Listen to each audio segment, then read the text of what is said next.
Coming up on today's edition of the Alabama Football Report, the Crimson Tide got some pretty bad news regarding Cole Adams, so we're going to touch on that on the top of today's show. Also, some positive news came last week, actually on Halloween last Thursday, regarding the 2026 recruiting class. Alabama got their second commit of that 2026 class, so that's going to be today's show. But first, before we get into all of that, we have a new like goal for the month of November here. You see, every single month for the last 3 months, we have gone up in likes. So for November, our goal is 10,000 likes. You should like every single video that we do here at the Alabama Football Report. Should be the very first thing you do. So make sure you like today's video for me right now as we get into today's show.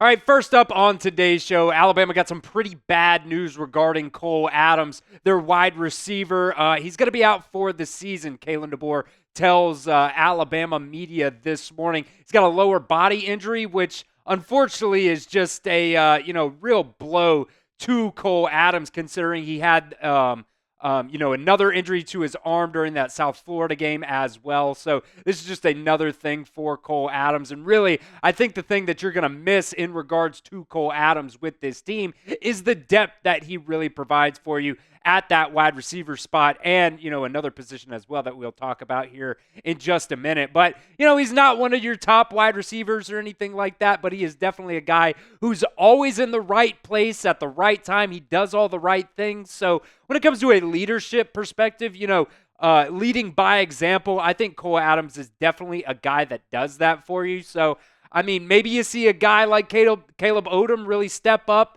and, get some chances. Obviously, a couple of weeks ago, after that Tennessee game, he sent out some tweets or retweeted some tweets saying that Alabama should have really used him more. So we'll see if that really has any kind of effect on the coaching staff and kind of what they think of him in that regard in terms of playing him.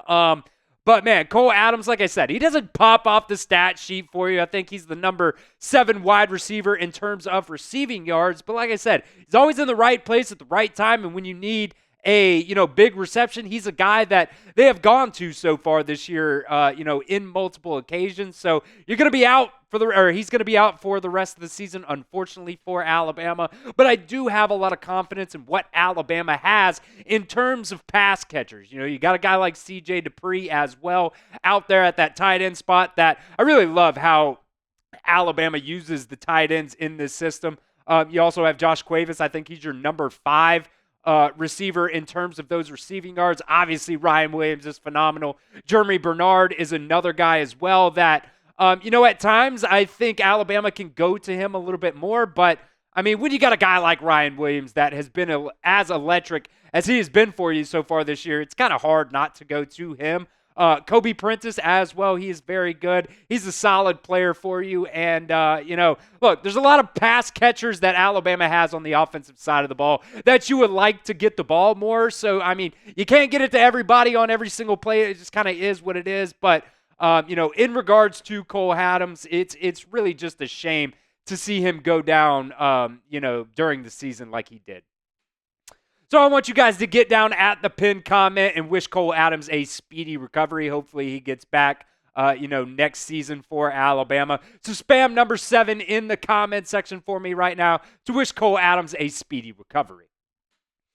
And another thing that really is, a negative for Alabama in terms of this injury for Cole Adams is the fact that he is he is your punt returner. He's the number 1 guy for you at that punt return spot. He's got 11 returns this year for 58 yards, which isn't, crazy or anything like that. He really hasn't had any kinds of chances to, bust one. And, for him, he's got that leadership ability. He knows when to catch the ball. He always does catch the ball. There's never any bobbles or anything like that. And one of the things, in terms of, freshmen going out there as those punt returners that we'll talk about here in a second, it really does make me nervous because when you talk about some of those balls that need to be caught in the air, it's so annoying when your punt returner goes out there and he lets the ball drop on the ground and roll another 15, 20 yards during SEC play. Really, all games, but SEC play in particular. Field position is a very, very big, important thing, and you cannot afford to really let any of those punts go another, 10, 15, 20 yards. I think Cole Adams did a very, very good job of that, catching those balls in the air, knowing when to, you put your feet on the 10-yard line, call a fair catch if it's at you or behind you. You let that ball bounce into the end zone. I think Cole Adams did a very good job of that. And look, I do have a lot of I guess I'll say faith instead of confidence in Ryan Williams and Jalen Mbakwe. I really like both of these guys. They're very, very explosive for you. I think both guys last year were top 10 in terms of that 2024 recruiting class. So very, very good athletes. They can be very explosive, but it always does make me nervous when you have freshmen going out there in a spot that is just very, very critical to the football game. Jalen Mbakwe does have that one return. He's obviously gone out there and, fair caught a few more balls, but only one time has he actually returned one for 28 yards. That was during that South Florida game, and I think that really, had a spark for the offense in that game. So, both of these guys are guys that can go out there and they can, just make some really electric plays for you that I think Cole Adams really isn't going to bring to the table, but in terms of catching the ball, we saw Jalen Mbakwe last week during that Missouri game, bobbled a fair catch a couple of times. I think he bobbled it like 3 or 4 times before he actually caught the ball. And, just awareness and things like that. They do not have the, experience. So that's one thing that does make me nervous, but I really like the talent when it comes to Ryan Williams and Jalen Mbakwe going back there to return punts for you. So let me know in the comments section, guys, who would you rather return punts for the Crimson Tide for the remainder of the season? Type 2 if you want Ryan Williams to do it, or type 9 if you think Jalen Mbakwe should do it, or get down in the comments and let me know, is there somebody else, maybe Jeremy Bernard, something like that you think can go out there and return punts for you? Let me know right now in the comments section. We'll also talk recruiting here in just a second, but today's show is presented by Game Time. Game Time has a new feature now called Game Time Picks that makes getting tickets to see your favorite teams play live even easier. Game Time Picks filters out all the fluff to show you only the incredible deals on great seats so you don't have to waste time searching through thousands of tickets. Game Time Picks is just curation that makes it easier to save more on sports, concert, comedy, theater, and everything in between. Prices on the Game Time app actually go down the closer you get to the start of the event. So if you're going down there to Baton Rouge for this week's game, just to hang out and tailgate, because that is a, very, very fun place to go tailgate.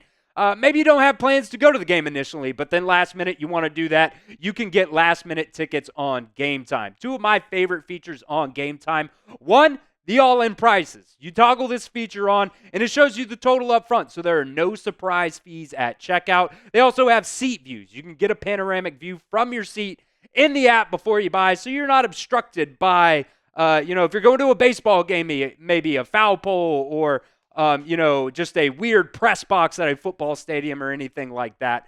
Take the guesswork out of buying tickets with Game Time. Download the Game Time app today, create an account, and redeem promo code CHATSPORTS for $20 off your first purchase. Check out GameTime.co for last-minute tickets. Terms do apply, but again, create an account and redeem promo code CHATSPORTS,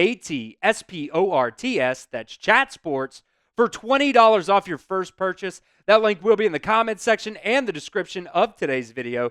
Download Game Time today, because what time is it? It's game time. Now, back on Halloween, Alabama got another recruit in that 2026 recruiting class.